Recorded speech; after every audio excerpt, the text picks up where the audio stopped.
पंढरपूर येथे सोलापूर लोकसभा मतदारसंघाचे भाजपा महायुतीचे उमेदवार राम सातपुते यांच्या प्रचारार्थ केंद्रीय मंत्री नितीन गडकरी यांच्या सभेचे आयोजन करण्यात आले होते। पंतप्रधान नरेंद्र मोदी यांच्या नेतृत्वाखाली भाजपा महायुतीचे सरकार सोलापूर जिल्ह्याच्या विकासासाठी सातत्याने प्रयत्नशील आहे। मागील 10 वर्षात जिल्ह्यातील शेतकऱ्यांना केंद्राच्या अनेक योजनांचा लाभ मिळाला आहे। सोलापूरची जनता विकासाला प्राधान्य देणाऱ्या भाजपा महायुतीला पुन्हा विजयी करेल असा विश्वास त्यांनी या दरम्यान व्यक्त केला।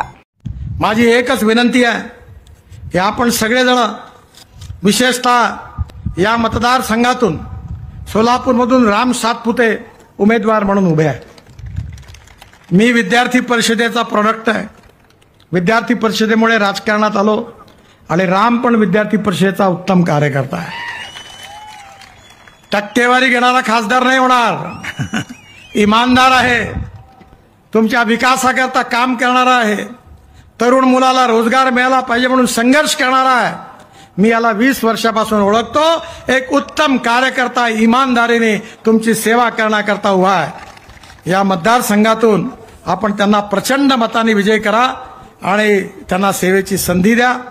माडामधून रणजितसिंह नाईक निंबाळकर उभे आहेत। त्यांच्याही मतदारसंघात भरपूर कामं केली, जेवढे त्यांनी म्हटली तेवढी कामं केली, कुठले कामं बाकी नाही आहे आणि म्हणून त्यांना पुन्हा एकदा निवडून द्या। ताज्या बातम्या पाहण्यासाठी प्राईम महाराष्ट्र न्यूज चॅनलला सबस्क्राईब करा।